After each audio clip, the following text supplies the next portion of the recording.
Hello ಎಲ್ರಿಗೂ ನಮಸ್ಕಾರ. ನಾನು ನಿಮ್ಮ ಗೆಳತಿ ವಿನತಾ.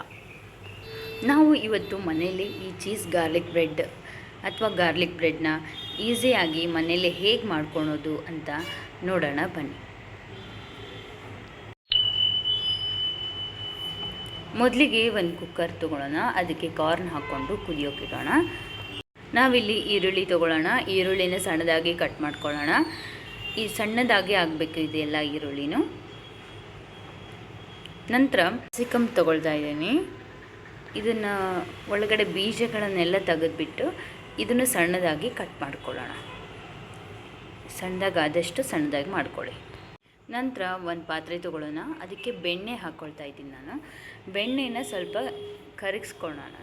ಸ್ವಲ್ಪ ಕರಗಿದಾದ ನಂತರ ಇದಕ್ಕೆ ಬೆಳ್ಳುಳ್ಳಿನ ಜಜ್ಜಿ ಅಥವಾ ಸಣ್ಣದಾಗಿ ಬೇಕಾದರೂ ಕಟ್ ಮಾಡ್ಕೋಬೋದು, ಅದನ್ನು ಆ್ಯಡ್ ಮಾಡ್ಕೊಳ್ಳೋಣ. ನಂತರ ಕೊತ್ತಂಬರಿನ ಸಣ್ಣದಾಗಿ ಕಟ್ ಮಾಡ್ಕೊಂಡಿರೋದಾಗಿರಬೇಕು. ಸಣ್ಣದಾಗಿ ಕಟ್ ಮಾಡ್ಕೊಂಡು ಈ ಬೆಣ್ಣೆ ಮಿಶ್ರಣಕ್ಕೆ ಸೇರಿಸೋಣ. ಎಲ್ಲವನ್ನು ಚೆನ್ನಾಗಿ ಮಿಶ್ರಣ ಮಾಡೋಣ. ನಂತರ ಮತ್ತೊಂದು ಪಾತ್ರೆ ತೊಗೊಳ್ಳೋಣ. ಸಣ್ಣದಾಗಿ ಕಟ್ ಮಾಡಿರೋಂಥ ಈರುಳ್ಳಿನ ಹಾಕ್ಕೊಳ್ತಾ ಇದ್ದೀನಿ. ನಂತರ ಕ್ಯಾಪ್ಸಿಕಮ್ ಕೂಡ ಹಾಕ್ಕೊಳ್ತಾ ಇದ್ದೀನಿ, ಸಣ್ಣದಾಗಿ ಕಟ್ ಮಾಡಿರೋದು. ನಂತರ ನಾವು ಕುದಿಸಿಟ್ಕೊಂಡಿರ್ತೀವಲ್ಲ ಕಾರ್ನ, ಅದನ್ನು ಕೂಡ ಇದರಲ್ಲೇ ಆ್ಯಡ್ ಮಾಡ್ಕೊಳ್ತಾ ಇದ್ದೀನಿ.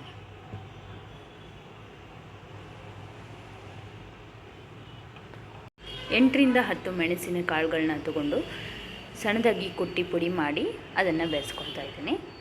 ನಂತರ ರುಚಿಗೆ ತಕ್ಕಷ್ಟು ಉಪ್ಪನ್ನು ಆ್ಯಡ್ ಮಾಡ್ಕೊಳ್ಳೋಣ.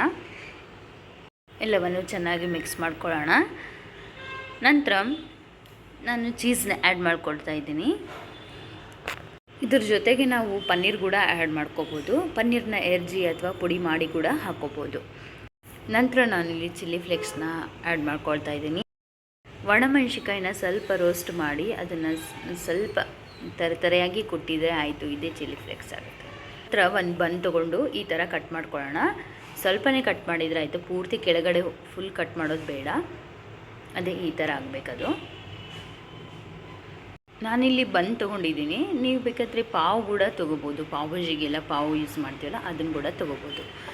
ನಂತರ ನಾನು ಗಾರ್ಲಿಕ್ ಬಟ್ರ್ ಮತ್ತು ಕೊತ್ತಂಬರಿ ಹಾಕಿ ಮಿಕ್ಸ್ ಮಾಡ್ಕೊಂಡಿರುವಂಥ ಮಿಶ್ರಣನ ಇದಕ್ಕೆ ಹಚ್ತಾ ಇದ್ದೀನಿ ಫಸ್ಟು. ಅದಾದ ನಂತರ ಈ ಕಾರ್ನ್ ಕ್ಯಾಪ್ಸಿಕಮ್ಮಿಂದ ಮಿಶ್ರಣನ ಇದಕ್ಕೆ ಹಾಕ್ತಾಯಿದ್ದೀನಿ. ಈ ಮಿಶ್ರಣನ ಸಂಪೂರ್ಣವಾಗಿ ಎಲ್ಲ ಕಡೆ ಫಿಲ್ ಮಾಡಬೇಕು. ಅದಾದ ನಂತರ ಮೇಲೆ ಬೇಕಾದ್ರೆ ಎಕ್ಸ್ಟ್ರಾ ಚೀಸ್ ಕೂಡ ನಾವು ಈ ಥರ ಹಾಕೋಬೋದು. ಚೀಸ್ ಈ ಥರ ಹಾಕಿದ್ರೇ ಅದು ಚೀಸಿಯಾಗಿ ಬರೋದು. ಅದಾದ ನಂತರ ಈ ಕೊತ್ತಂಬರಿ ಮತ್ತು ಬಟರ್ ಮಿಶ್ರಣ ಇರುತ್ತಲ್ಲ ಅದನ್ನು ಮತ್ತೊಮ್ಮೆ ಹಚ್ತಾ ಇದ್ದೀನಿ. ನಂತರ ಒಂದು ಪ್ಯಾನ್ಗೆ ಬೆಣ್ಣೆ ಸವರಿ ಅದಕ್ಕೆ ಈ ಥರ ಬನ್ನನ್ನು ಇಟ್ಟು ಅದಕ್ಕೆ ಲಿಡ್ ಕ್ಲೋಸ್ ಮಾಡಬೇಕು. ಒಂದು 5ರಿಂದ 10 ನಿಮಿಷ ಅದು ಎಲ್ಲ ಚೀಸ್ ಎಲ್ಲ ಮೆಲ್ಟಾಗಿ ಚೆನ್ನಾಗಿ ತರಕಾರಿ ಎಲ್ಲ ಬೆಂದು ಬರುತ್ತೆ. ನೋಡಿ, ಈಗ ಚೀಸ್ ಗಾರ್ಲಿಕ್ ಬ್ರೆಡ್ ಕೂಡ ರೆಡಿಯಾಗಿದೆ. ಇದ್ರ ಮೇಲೆ ನಾವು ಚಿಲ್ಲಿ ಫ್ಲೇಕ್ಸ್ ಕೂಡ ಮೇಲೆ ಉದುರಿಸ್ಕೋಬಹುದು. ನಂತರ ನೀವು ನೋಡ್ತಿರ್ಬೋದು ಚೀಸಿಯಾಗಿ ಹೇಗೆ ಬರ್ತಾ ಇದೆ ಅಂತ. ಇದು ತಿನ್ನೋಕ್ಕೂ ಕೂಡ ತುಂಬ ಟೇಸ್ಟಿಯಾಗಿರುತ್ತೆ ಮತ್ತು ಮಕ್ಕಳಿಗೆ ಕೂಡ ತುಂಬಾ ಇಷ್ಟ ಆಗುತ್ತೆ. ಈ ಚೀಸ್ ಗಾರ್ಲಿಕ್ ಬ್ರೆಡ್ ರೆಸಿಪಿ ನಿಮಗೆ ಇಷ್ಟವಾಗಿದ್ದಲ್ಲಿ ಲೈಕ್ ಮಾಡಿ, ಶೇರ್ ಮಾಡಿ, ಸಬ್ಸ್ಕ್ರೈಬ್ ಮಾಡಿ. Thank you.